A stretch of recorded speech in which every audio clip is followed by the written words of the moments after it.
Olá, tudo bem com vocês? Então, tô aqui de volta pra gente fazer mais um vídeo hoje sobre micropigmentação.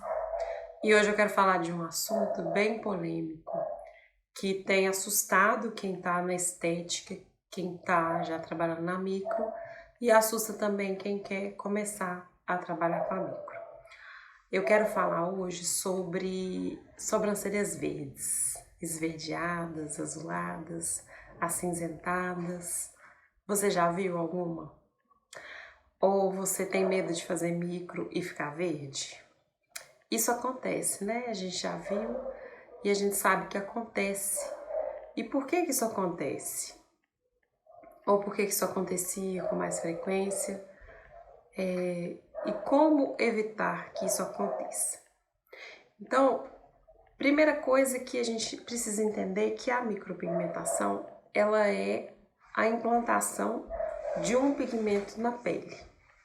E por mais que a gente não vá fazer uma faculdade de medicina, não vai fazer uma faculdade de fisioterapia, de fisiologia, ou até mesmo curso de biologia, para entender um pouco mais de pele, a gente precisa estudar um pouquinho o tema. Porque se a gente se deparar com uma cliente que faça essa pergunta, eu tenho medo da minha sobrancelha ficar verde, porque eu já vi sobrancelha verde.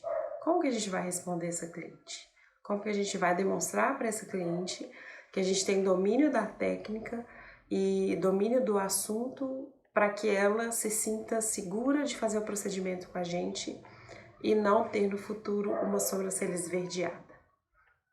Então, precisa estudar um pouquinho de fisiologia, precisa entender um pouquinho de colorimetria e existem alguns motivos para uma sobrancelha ficar esverdeada. E eu vou falar um pouquinho deles nesse vídeo. Eu espero que ajude vocês, porque quando eu fiz os meus primeiros cursos, isso não era falado pra gente. Até que um dia eu me deparei com uma sobrancelha esverdeada e eu tive que aprender a lidar com esse tipo de trabalho e eu tive que aprender a não fazer isso mais na minha profissão. Um trabalho ficou esverdeado e eu fui correr atrás de que isso não acontecesse mais. O bom foi que o trabalho da micropigmentação ele vai saindo aos poucos. Eu consegui fazer a neutralização nesse trabalho, mas nós estamos sujeitos a isso acontecer e não pode deixar isso acontecer. Nós vamos ver que com o conhecimento certo isso não acontecerá. Primeira coisa tem a ver com a profundidade. A gente está falando aqui no canal, a gente está falando nos vídeos, sempre batendo nessa tecla que a micropigmentação não deve ser feita na mesma camada da tatuagem. E isso, inclusive, é o grande diferencial entre as duas coisas, entre micropigmentação e tatuagem. Uma é feita para durar eternamente e a outra é feita para durar temporariamente. E o que causa essa diferença de duração de tempo? É a camada de pele que a gente trabalha. Então, quanto mais profundo eu implanto um pigmento, mais incidência de luz refletida para tons azuis, tons esverdeados eu vou ter. Opa, peraí, como assim? Luz refletida? Olha só, a pele, ela vai refletir, ela é a camada de pele, ela tem uma transparência. E a luz vai incidir na pele, onde a gente fez aquele desenho, e vai refletir ali de volta cores que os nossos olhos vão captar. E quanto mais profundo eu implanto um pigmento, mais incidência do azul, mais o azul fica visível, mais o verde fica visível. Vou te dar um exemplo que você vai concordar comigo. Nós temos capilares. Capilares são veias fininhas, vasos sanguíneos fininhos, que chegam à espessura de um fio de cabelo, por isso que ele chama capilar. Quando você olha um capilar na sua mão, vamos ver se dá pra gente ver aqui. Aqui, ó, capilares. Eles são avermelhados. Eles são bem superficiais, os capilares. Vamos ver se dá pra ver. Tá vendo aqui, ó? Tem uns aqui que eu sou meio branquela, dá pra ver, né? Agora, os vasos mais profundos, como esse aqui, ó, que já é um vaso de mais calibroso, né, e mais profundo, consequentemente, ele tá refletindo que cor para vocês?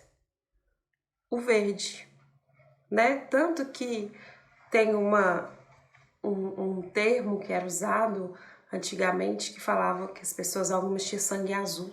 E não tinha nada de sangue azul, ninguém tem sangue azul. O que acontecia é que as pessoas com a pele mais clara refletia mais o tom azulado das veias, né? O meu é bem azulado aqui, ó.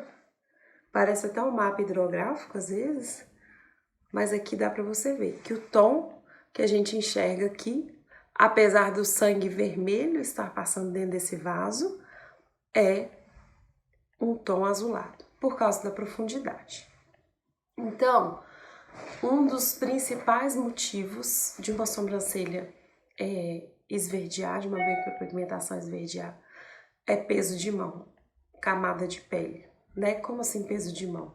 É você trabalhar ou com uma agulha com a ponteira maior do que o necessário e indicado, ou você, na técnica do tebori, você fazer com um peso de mão muito forte e atingir camadas mais profundas desnecessárias para o trabalho de micropigmentação.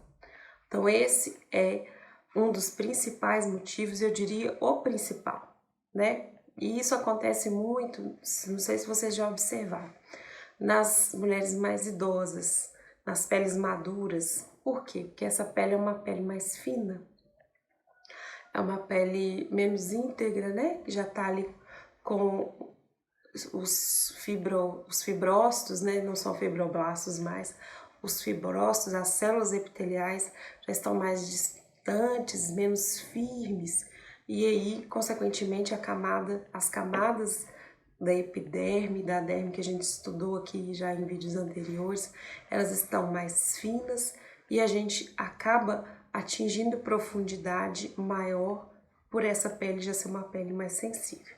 E a gente vê muito sobrancelha esverdeada e azulada em senhoras, né, em pessoas de pele madura. O principal problema, né, de acordo com os meus estudos e com a experiência na área, é profundidade. Um outro ponto que a gente precisa estar atento para não deixar uma sobrancelha esverdeada é ângulo de agulha. Para quem trabalha, né, com termógrafo, o pessoal gosta de trabalhar no ângulo de 45 porque ele realmente tem uma eficácia maior para depositar pigmento e esse pigmento não sair da pele. Porém, para você conseguir alcançar a profundidade no ângulo de 45, a mesma profundidade do ângulo de 90, ângulo de 90, ângulo de 45, a agulha tem que estar maior. E aí você tá ali fazendo o procedimento no ângulo de 45, trabalhando naquele ângulo bem inclinado, mas às vezes vai acontecer da mão, né, no retirado do aparelho, da caneta, ou em algum momento ali a mão não está exatamente naquele ângulo, e aí estando com uma agulha maior, né, uma ponteira maior, você atinge camadas mais profundas. Aí compromete muitas vezes o resultado a longo prazo da coloração dessa sobrancelha.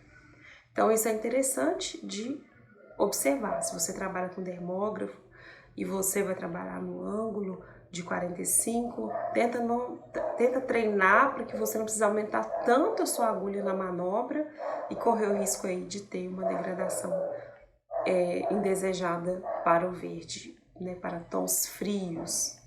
Outra coisa também que influencia nisso, a saturação, a quantidade de vezes e de pigmento que eu vou tentar implantar nessa pele. Embora a gente tenha a sensação né? Talvez por uma questão de lógica, a gente acha que a lógica é quanto mais pigmento eu coloco, quanto mais profundo, quanto mais passadas, melhor o meu resultado, melhor a minha implantação de pigmento. Na micro não funciona bem assim, né?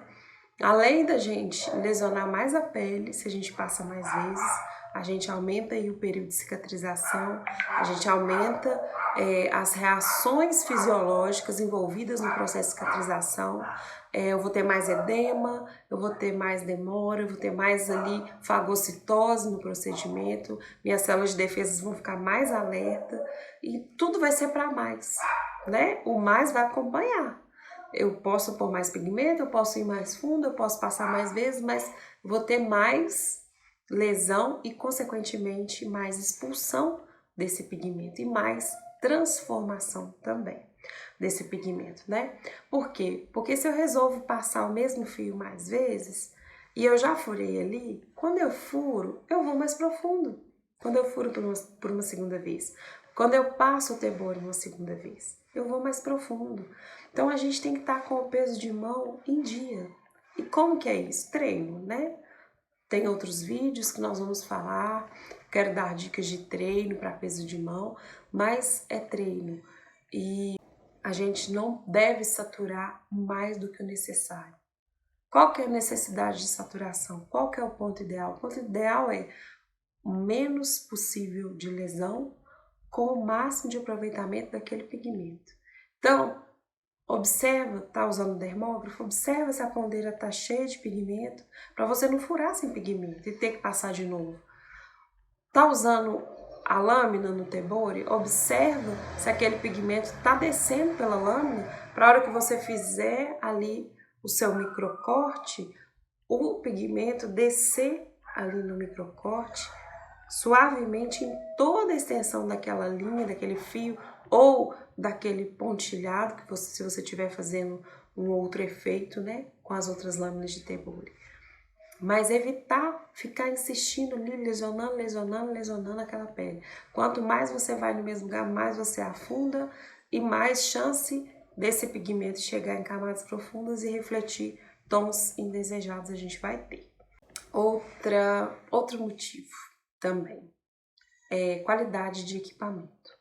Se no microblading a gente precisa estar com o peso de mão calibrado, na micropigmentação com dermógrafo, o dermógrafo tem que estar um aparelho também bem calibrado. O que seria isso? Um aparelho que ele tem uma continuidade, né, uma coerência no movimento de sobe e desce da agulha, né, ele não esteja desregulado, esse movimento siga uma regularidade para ele estar atingindo a mesma camada o tempo todo. Um aparelho também que trepide o mínimo possível, né, que esteja ajustado e ponteiras de qualidade, né? Tem o dermógrafo mais usado é o Easy Click e ele é muito bom realmente. As agulhas têm um bom custo, mas a gente já tem agulhas Easy Click e aparelhos Easy Click com Anvisa. Isso é importante porque mesmo que você diga, eles são fabricados fora, a Anvisa ela regulamenta, ela inspeciona, ela vai ter um critério de liberar ou não aquele equipamento e aquele insumo para o seu trabalho. Então, ou às vezes você fez tudo certo, você está com uma excelente técnica, você está fazendo com paixão, você tem excelentes pigmentos, que nós vamos falar deles também daqui a pouco, mas o seu dermógrafo não está ajustado. Ou a sua agulha que você comprou não tá boa, né? E tem agulha que vem cega. Tem agulha que se bater no batoque, gente, uma dica que eu quero dar, tá usando dermógrafo. Sua agulha encostou no batoque, ela perde o corte. Você vai lesionar e não vai implantar. Então não deixa a agulha bater no batoque. E se ela bater, descarta e pega uma agulha nova para fazer o seu procedimento. Porque senão você vai ter que refazer esse procedimento no retoque. E vai ficar né, com um resultado insatisfatório. Tem outras coisas que influenciam também, né? Quando a gente estuda as reações fisiológicas e químicas que acontecem na pele, é meio louco a gente falar reações químicas na pele, mas o nosso corpo, ele tem reações químicas acontecendo o tempo todo o tempo. Essa é a grande verdade. A gente tem trocas gasosas acontecendo, a gente tem tamponamento acontecendo, a gente tem pH, alcalinidade, acidez, tudo isso acontecendo no nosso corpo o tempo todo, não é? E uma coisa que altera pigmento e pode alterar a cor do pigmento, o resultado dele a longo prazo, é o uso excessivo de anestésicos, né? Principalmente depois que você já começou a fazer a micro, né? Uma dica que eu dou: use os anestésicos tanto de pele aberta como de pele fechada antes de começar a trabalhar com o pigmento na pele, né? Então, se você fez aí o seu projeto, tente furar aquela pele antes, colocar ali o anestésico de pele aberta, deixa agir, limpou aquele anestésico totalmente, removeu ele totalmente, aí começa a fazer sua micropigmentação. Porque quanto menor for o contato do seu pigmento com outras substâncias quaisquer envolvidas ali no processo de fazer a micro, mais íntegro esse pigmento vai entrar na pele, não é? E tem alguns compostos, alguns fármacos que eles vão alterar a alcalinidade, ele vai alterar pH do nosso pigmento. E aí pode interferir na questão da coloração, porque o que dá cor aos nossos pigmentos são substâncias químicas, né? Os pigmentos orgânicos, eles têm moléculas à base de carbono, os inorgânicos vão ter ferro, e essas moléculas elas são alteradas com outras substâncias que entram em contato com ela, né? O próprio organismo nosso, nós vamos ver um pouquinho mais para frente esse vídeo, interfere no resultado de tom de uma micropigmentação, né? Provavelmente um pigmento colocado na minha pele vai dar uma reação, o colocado na sua pele vai dar outra reação de cor, até porque cor é aquilo que é refletido, e a gente já tem uma cor natural na nossa pele que se junta com a cor do pigmento e reflete um outro tom diferente, né? A gente vê isso claramente, gente, isso é claro. Um batom que a gente passa, às vezes a gente amou o batom numa pessoa, nossa, ficou lindo esse vermelho em você, aí você passa, você detesta, né? Perfume da diferença de uma pele para outra. Por quê? Porque nós somos feitos de reações químicas o tempo todo. E às vezes tem mais de uma substância no meu corpo que na sua que vai alterar pigmento, né? Fumante, por exemplo. A pessoa que é fumante, os lábios delas ficam mais escurecidas. Não sei se vocês já tiveram a oportunidade de ver o pulmão de um fumante. Ele é preto. É um pulmão negro. Um pulmão saudável é um pulmão vermelhinho, um pulmão até rosado. Agora o de um fumante é um pulmão preto. Por quê? Porque aquela fumaça leva pigmento, né? Não sei dizer o que é aquela poeira preta, mas aquilo entra no nosso organismo e acaba colorindo alguns tecidos, né? Como o próprio tecido do pulmão, né? Então, a pessoa que fuma, ela pode seriamente ter um resultado de micro indesejado, por causa que esse problema do cigarro vai acabar escurecendo e esfriando o tom da sobrancelha, alterando, modificando aquele pigmento ali. Ok? Até aí tá dando para acompanhar? Então vamos lá que tem mais coisa. Tem muito motivo para uma sobrancelha ficar verde. E a gente precisa usar de sinceridade com o cliente é fumante, fala para ele, olha, provavelmente a sua sobrancelha é uma sobrancelha que vai puxar para tons frios, você vai ter que estar sempre fazendo um retoque, aquecendo novamente o pigmento, renovando. E nessas pessoas, gente, mão leve, pigmento bem estruturado, bem trabalhado, aquecido, porque aí você consegue prevenir ao máximo esse problema. Tem alguns outros fatores também que podem gerar desconfiguração desse pigmento no nosso organismo, alteração, né, mudança dele no nosso organismo. Tratamentos de pele, peelings, uso de isotretinoína, que é o Rocutan, e outros fármacos, outros medicamentos também podem alterar, né?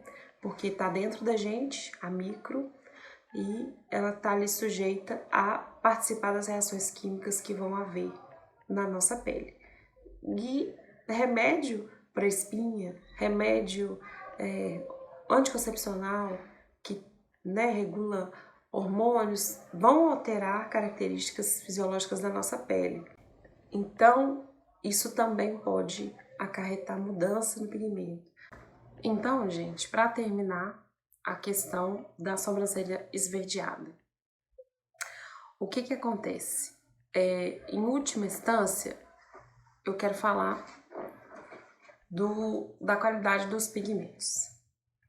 O ideal é que a gente trabalhe com pigmentos que eles tenham bastante estabilidade e que eles sejam, como é que eu vou explicar para vocês isso? Que eles sejam semelhantes entre eles, os grãos, né, as partículas dos pigmentos, né? E isso é uma coisa que custa caro para fabricar. Então, procure pigmentos de qualidade. Observe, lógico, o preço, mas observe também qualidade, né? Infelizmente, a gente vê produtos vendidos no mercado brasileiro, produtos que não têm Anvisa, né? Minha primeira dica para você, não trabalhe com pigmento sem Anvisa, não trabalhe mesmo, né? Você usar um lápis dermatográfico sem Anvisa é uma coisa, porque aquele lápis ele vai passar superficial na pele. Agora, introduzir no corpo de alguém, né, no organismo de alguém, uma substância não regulamentada, não permitida, é extremamente errado e arriscado. E o pior, se você tiver que recorrer, a quem você vai recorrer? Se essa cliente sua tiver uma reação a esse pigmento, a quem você vai recorrer? E outra coisa, quando você trabalha com um produto que ele tem um nome a zelar e você tiver uma intercorrência com ele vai se preocupar em te ajudar. Procure fabricantes de pigmentos que vão te dar uma base de colorimetria. Eles vão deixar claro ali o material que ele usa. Se o pigmento é a base de água, se o pigmento é orgânico, se ele é inorgânico, que tenha bula, pigmento que tenha bula e que te dê condições de trabalhar. Esse é o principal, né, fato sobre pigmentos. Tem muitos pigmentos bons no mercado. Uns vão ser mais grossinhos, outros vão ser mais fluidos. Tem profissional que vai se adaptar com pigmento orgânico, tem profissional que vai se adaptar com pigmento inorgânico. É interessante estudar a diferença deles, porque para determinadas pessoas o orgânico vai ser melhor, o inorgânico não. Para determinados trabalhos vai ser melhor um pigmento inorgânico. Eles têm prós e têm contras, mas já temos ambos no mercado brasileiro legalizados e é importante você olhar isso. Por quê? Porque o processo de fabricação do pigmento vai selecionar ali as melhores partículas, as melhores moléculas daquele pigmento, e se elas forem coerentes entre si, você não vai ter uma degradação tão rápida e nem uma degradação tão indesejada, né?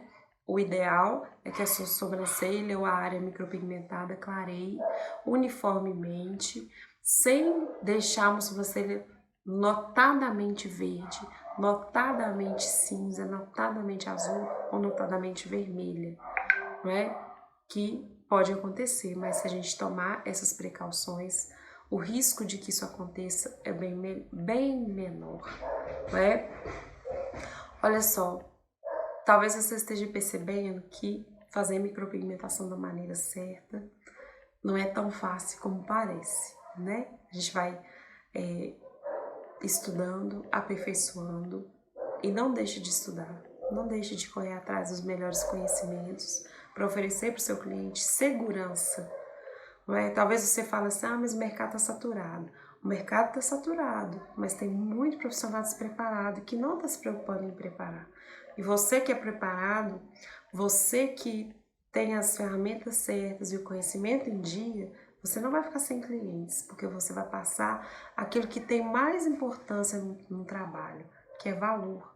Valor de conhecimento, valor de você ser zeloso, valor de você se preocupar com o ser humano que está ali fazendo aquela sobrancelha, né? É muita responsabilidade. E deixar a sobrancelha verde não é bom, né? Ninguém quer sobrancelha verde.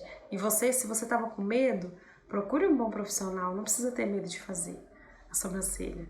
A micropigmentação não vai acabar por causa dessa história de sobrancelha verde, até porque isso agora acontece bem menos. Nós temos equipamentos mais sofisticados, pigmentos mais inteligentes, empresas mais dedicadas em fazer aparelhos e insumos cada dia de maior tecnologia. Então acompanhe, fica a minha dica, tudo de bom para vocês e a gente segue junto.